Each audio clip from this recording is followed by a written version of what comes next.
This is a presentation of DirecTV, exclusive home of the Red Zone channel, the Fantasy Zone, the Dan Patrick Show, 20 years of NFL Sunday Ticket, the Rich Eisen Show, and America's premier source for sports television.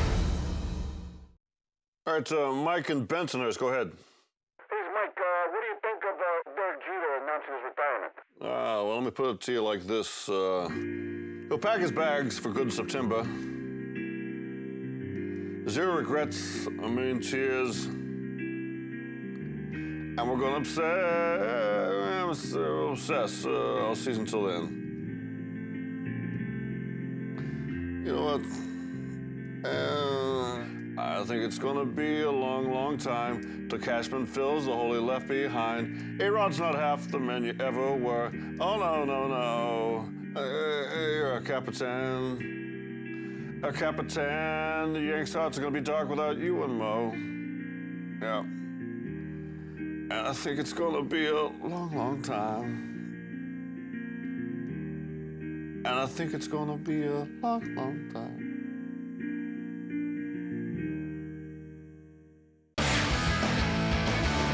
About sports, but I can drink a lot of beer. My motto is simple: C's get degrees. Need a long, inappropriate hug? I'm your man. I think I'm smarter than you, because I probably am. Howard Collins for box score.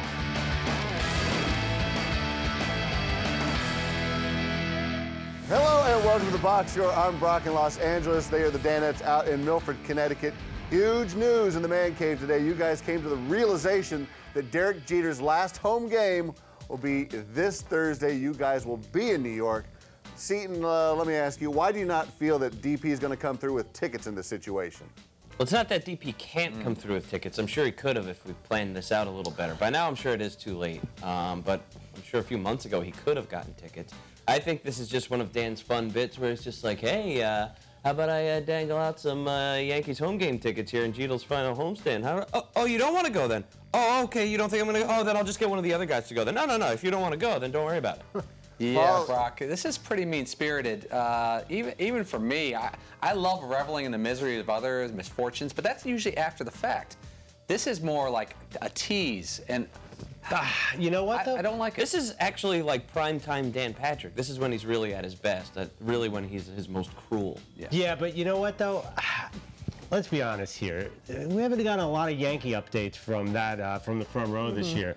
Got a surprising amount of Red Sox updates, and I did hear Seton say behind, wow, I wish I could go up to Fenway, you know, because Jeter is going there. But secretly, I think he wanted to go see Pedroia and Big Papi. I don't even know if he cares about Jeter retiring, because he is a Boston Red Sox fan. What? That's crazy denial. Well, I mean, first of all, Fenway is a pretty amazing place. It's one of the last few remaining real ballparks in the country. Thank you, Senator. But that being said, no, I mean, it was like, well, Yankee Stadium's going to be $11 billion to go stand in the nosebleeds, or you could go to Fenway and probably for like $50 I could get standing room only and hang out and drink a bunch of beer and wicked partying. Does the Yankees not being in the playoff chase really sort of dampen this whole thing? He's used to that. For you? Not really. No, actually, I'm really not. It's only happened like 2 times in the last 20 years. But yeah, it is kind of like, well, it doesn't really mean anything, so who really cares? It would have been nice to be like, I don't know, is this his last game? I don't know. Maybe it'll be the next. Nah, whatever. Kind of sucks. I mean, you saw his last game when he was good a couple of years ago. Remember, you were at that game? I was, yeah. The last time, yeah, that was, wow, that's not nice. Several years ago. See, that's the meanness. I'll go even meaner. Only a true Cubs fan can attain that type of bitterness, where he's never had a chance ever in his or any of his family's life. I'll tell you about pain. So, yeah. Was that game really that good? I mean, no range, and he hit a short home run to right field at Yankees Stadium, which is about 211 yards from home plate. Yards. It was actually a bomb. Yeah, well, you got to go see this game. That's like a 700-foot home run. That is just under 700 feet. We're talking golf. Paul has a golf glove on. It's a not missed game. But if DP did have tickets, we know one person that definitely is not going. If I get tickets for Thursday night, who would like to go to the Yankees game? Yeah, you can bring Fritzy. He's a lifelong New Yorker. Fritzy, you want to go? He deserves it. Awesome. McLevin? A little thing called Rosh Hashanah. Oh, that is true. Ooh. The plot just thickens. Oh, it's so great to be Catholic. Because it sounds like a consultation with the rabbis coming up. Oh, so you can get a hall pass? He's a big sports fan, my rabbi. I just hope your rabbi does not watch this show. Maybe your rabbi's a Yankee fan. My rabbi, I don't know if he's a Yankee fan, but I know he's a sports fan and appreciates Sean Green's going to go. Oh, is he going to go? Chrissy, that would be a rabbi week. If you took this. Yeah, you know what? We've talked about this before, but I've really tried to learn, but I don't understand some things about the Jewish religion.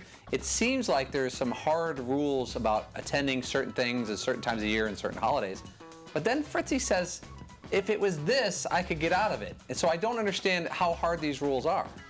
It is a little tricky. The other thing is, you know, you got to be sometimes, you know, if you're being religious, or even if you're just following the high holy days, that there's certain things you're not supposed to do. Like growing up, you know, I didn't play ball in the playground with my friends. Some of them did. I didn't. Well, let me ask you on Thursday. Is there any rule Thursday that prohibits you in your Jewish religion? I'm being serious. That would prohibit you from going to the Yankee game. You're technically supposed to be. We're not supposed to be working. At least the way I was brought up. But I've winked at that the last number of years. You're supposed to be in temple and praying. It's the Jewish New Year. It's the high holy days. And even though it's a it's a fun time and it's the New Year, you would think is that a no? So why can't you go to a Yankee game and celebrate Derek Jeter? It's the when it's a regular New Year's, we're all celebrating and drinking and eating on December 31st. But I can say right now that Todd does not speak for any other Jewish people besides himself, because it's nothing like the regular New Year. And of course, you're not supposed to be at a Yankees game.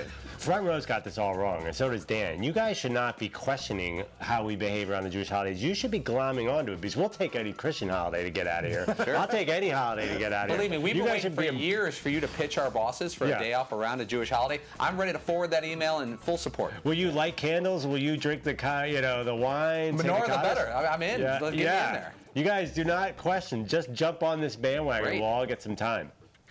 Yeah, from your mouth to God's ears, all these gifts. Oh, well, speaking of gifts, Seton, have you received a gift basket from Jeter? No. Not yet, but I would gladly accept one if you know what I mean. Accept. Well, if you did get one, maybe you would find one of these little items tucked inside of it. What would Jeter put in a gift basket? Does he have a cologne? Didn't he have a cologne, Derek Jeter cologne? Yeah, what's the name of that? Oh, man, we did a whole thing about it.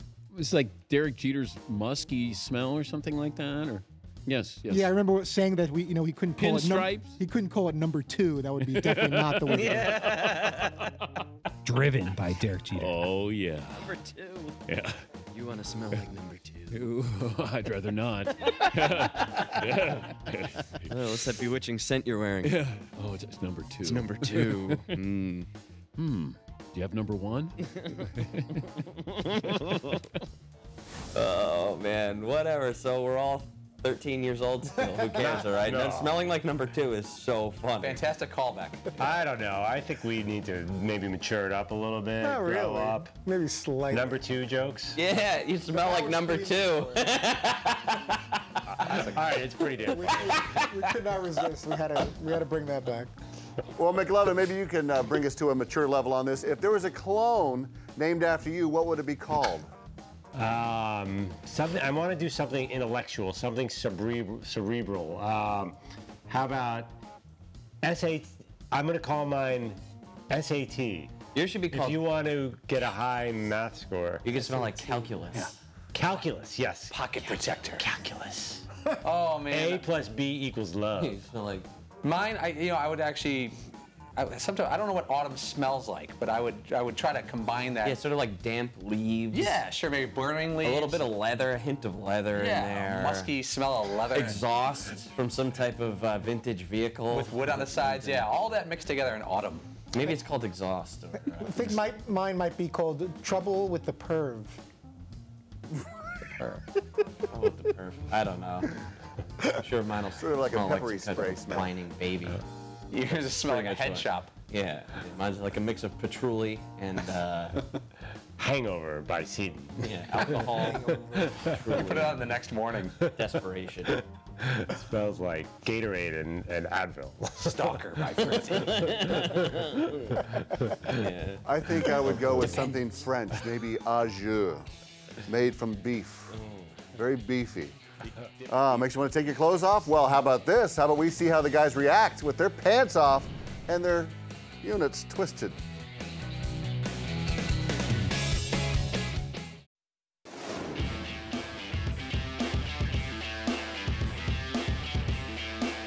I woke up and my testicles were like throbbing.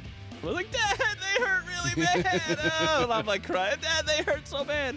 So he took me to the doctor, and my dad keeps going, paging Dr. Scrotum, Dr. Scrotum. He was having a ball. He thought it was the funniest thing in the whole world. Don't say ball. And, hey. Welcome back to the box score. You just saw Seton getting it all mixed up. It's usually turn your head and cough. Don't turn your junk and scream. Paulie, how did you guys get on embarrassing injuries today? The linebacker from the Lions sacks Aaron Rodgers and celebrates doing the discount double check and tears his knee up. And, we're trying to be thoughtful towards the guy, but it's not our fault he did it, and so you got to talk about it, and we try to change the topic and talk about our own personal injuries that are embarrassing. Well, not only did you enjoy Seton's pain, but you also learned something from it, apparently. Paulie, what'd you learn? Seton's nickname was almost Uno. It was almost nut. Yeah, that was brutal. It was like the worst pain I ever had was having that nut twisted. And I don't ever want to experience that ever again. It really may have been the end of my sporting career. Because really after that, I was kind of like, you know what? I think I just want to ride my skateboard, and I don't really want to do any of this whole sports thing anymore. I'm not really meant to be on the field. I can just watch and play it, sit and whatever. I'll tell you, Brock, the I-team's still on this story because a couple people asked me on the Twitter, what was the inciting incident that caused Seton's testicle to twist in that fashion? And he just said he went to baseball, and then he went and lifted some weights, which both those things could cause it, but we're still trying to find out. Yeah, it could have been just caused from like running or I don't know, anything. I'm not really sure exactly how my boys got so tangled up there. But yeah, apparently when there's a kink in that, whatever kind of hose there is in there, it's not really all that good. No, it's frowned upon. Bob Dylan, tangled up in blue. Like your whole if there's right someone, side of your body's going to explode. Yes, if there's anyone who can take the cake when it comes to embarrassing injuries, it's got to be Todd Fritz. I scratched my thighs up pretty good. Again, not the Nerf football injury. I was hanging upside down trying to climb a fence. The little hook from the top of the fence caught my pants, and for a solid half hour, none of my friends could get me down until we flagged somebody to unhook me. But I was literally hanging upside down from the top of a fence. I couldn't make it over. Your buddy said, hey, Todd, come over here. I got a salve for you. Just let me rub this on you. You never know what's going to happen in a Nerf football game. Yeah, that was a nightmare. It was freezing cold and blustery and snowy. Oh, come on. I didn't say my thighs were blustery. Solid half hour he was hanging upside down. If your friends didn't help you, would you still be there today? Probably, because it was a freezing cold, snowy day, and the guys they're trying to reach up and unhook me from this point that's sticking out of the top of the fence, and they just could not get me down. How high off the ground were you? I don't know. It was a good deal. It was high enough where that they were trying to climb the fence to. Was it high enough that you could like reach down and just touch the ground? I could not, but they, in spite of their best efforts, they had to flag someone down. Do you consider at any time unbuttoning your pants and taking them off and going and getting free? No, I didn't want. Were you wearing underwear? That's a good question. See, but Todd, this bothers me. You could have easily saved your own life by unbuttoning your pants and sliding out onto the ground. Now, when you don't have underwear on, you don't have that option. So right now, if you get in a situation where you have to take your pants off, not in front of a casting agent, but anyone else, you should always wear underwear. That's why underwear is invented, not for any other reason than pure embarrassment. Yeah, you would think I would have learned my lesson, but will you now? But probably not. But but to have this couple get out of their car and help unhook me while I'm hanging upside down by my crotch was just not not a good thing. Let's see, my embarrassing injury would have been we were having bottle rocket fights, as most young kids do, and a guy on my side, Danny Poston, threw the bottle of rocket up, and you light them in your hand, you throw them, hope to hit your opponents. His flew up, came back down, sat just for a half beat on my face, then blew up, leaving me with a sort of lifesavers mark on my chin that I've had for years until I think I shaved it off somewhere in my 30s, I think. Let's zoom in on that. No, it's gone. It's gone. Probably just get a zit right now. Oh, let's take a break. This is too embarrassing. It's too hard to relive. All right, when we come back, usually Fritzy hates Know Your Row. Likes hanging up from fences, though. He'll love this version.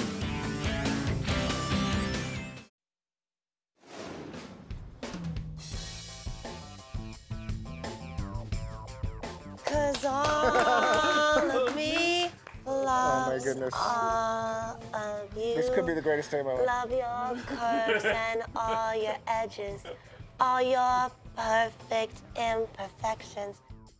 Chrissy Teigen. Oh, welcome back to the Box Show. We all enjoyed that Chrissy Teigen singing a very special verse to you, Todd Fritz. Todd, did you guys were in New York that day? Did you go back for a late checkout at the hotel? Whoa, whoa, whoa. You know what? It crossed my mind, but there was a train to catch to get back home, and also to find out if the locks had been changed based on what my wife may or may not have seen with the Friday edition. And thankfully, I got home and I was able to get in. The key was working, and you know, I had some questions to answer, but we smoothed things over. Did you show it to your kids? The kids did see it, and they said, "What is that?" You chose it. You showed it to them, or they saw it? I showed it to them because I was curious to see what their reaction would be. Jordan was amused by it. My daughter was a bit traumatized and said, "Oh, I thought you were only supposed to do that with mom. Well, what is that girl doing on top of you?" So that was. She'll get over it. She's tough. That was awkward. Oh, Chrissy's visit to the Man Cave is one of many swimsuit models dropping by Connecticut and the New York City Man Caves. But we asked you a couple weeks ago, prior to the Chrissy Teigen visit, which was your favorite swimsuit model to come by. So let's sort that all out as we play this. No! Your road! We're part of the Sports Illustrated. It's not as many as you think. Let's start in the front row seat. And who did Paulie say was his all-time favorite swimsuit model to drop by the Man Cave? Drop by? Well, there's only been a handful of them, so... Whoa! Handful? Anywho, flustered now. I'm going to say Genevieve Morton, because she's a troublemaker, and, yeah, Genevieve Morton. Was it Genevieve Morton? I guess Chrissy Teigen. She's a good sport, very fun, great sense of humor. Not just great looks, but very entertaining on air.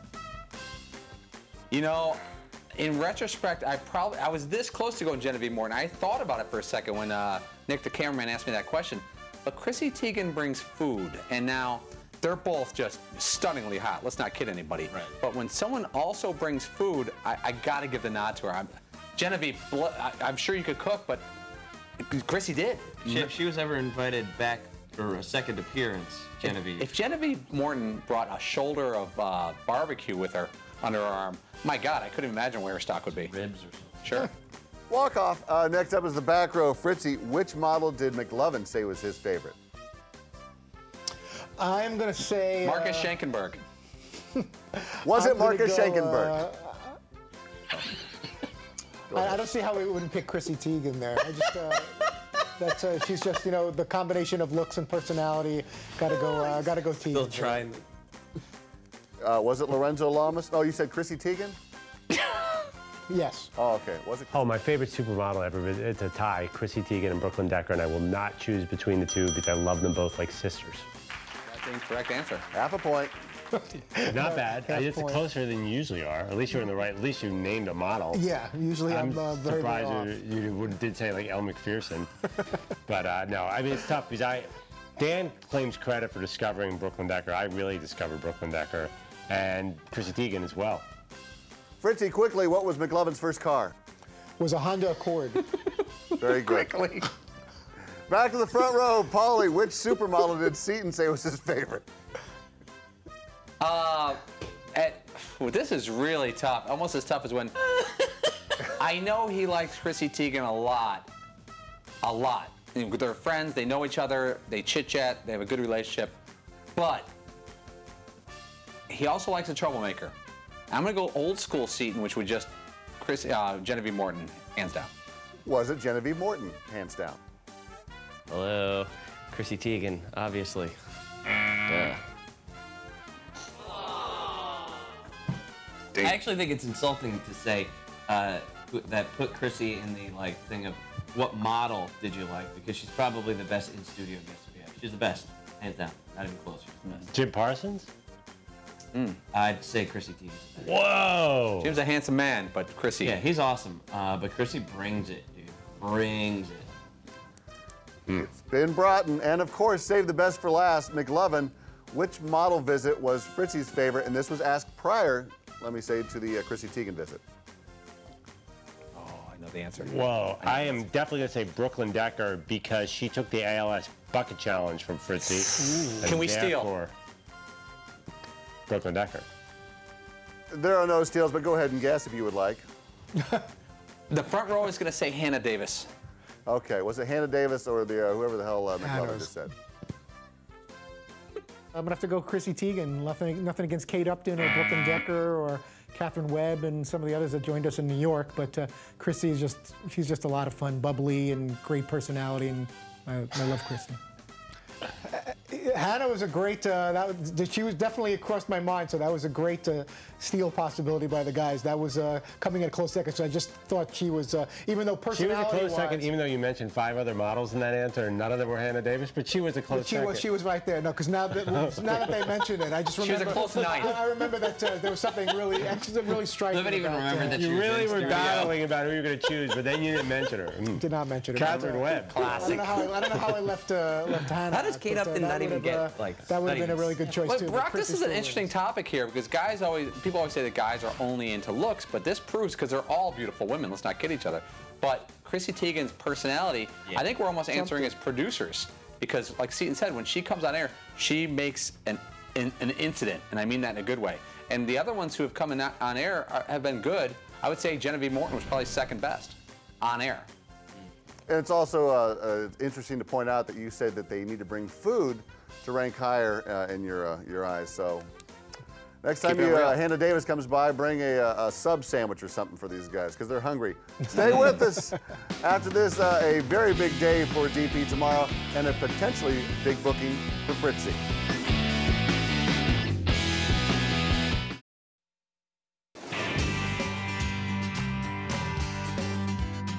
Sports Jeopardy debuts tomorrow morning on Crackle. I don't know how much pressure I have. Thank God Jerry Seinfeld's got his show, Comedians in Cars Getting Coffee or with Coffee on Crackle.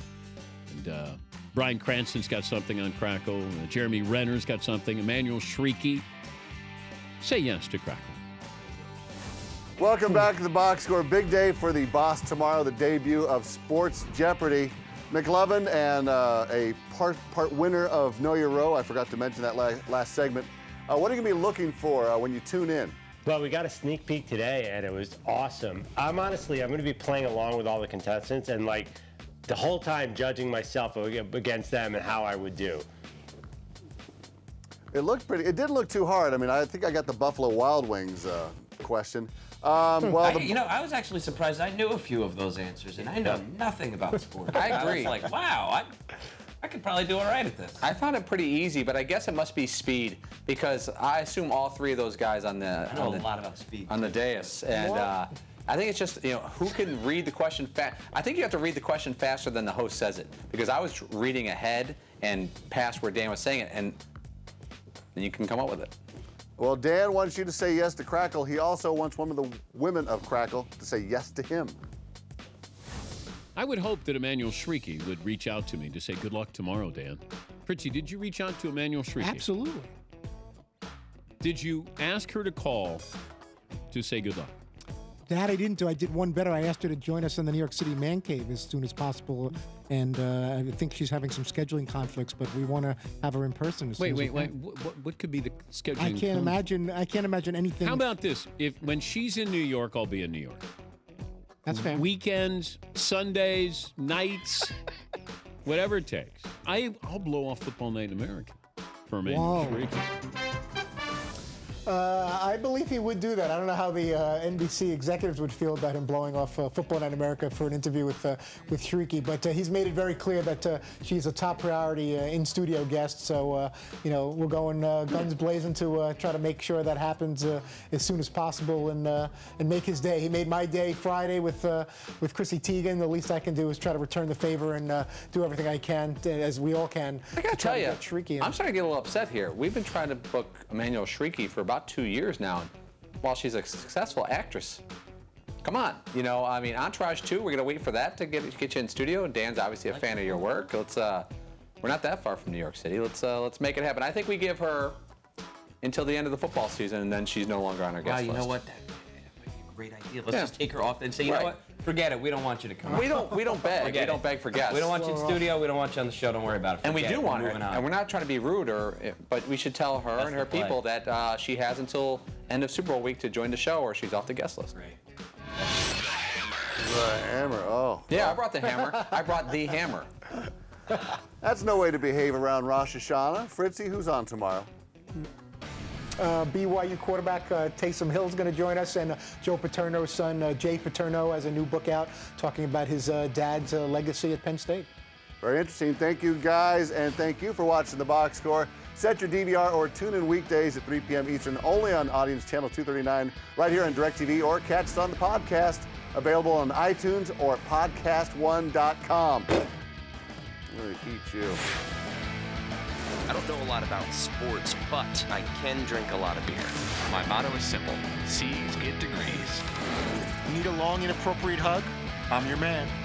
I think I'm smarter than you, because I probably am. Hey! Thanks for watching The Box Score. Holy cow! This was a presentation of DirecTV, exclusive home of the Red Zone channel, the Fantasy Zone, the Dan Patrick Show, 20 years of NFL Sunday Ticket, the Rich Eisen Show, and America's premier source for sports television.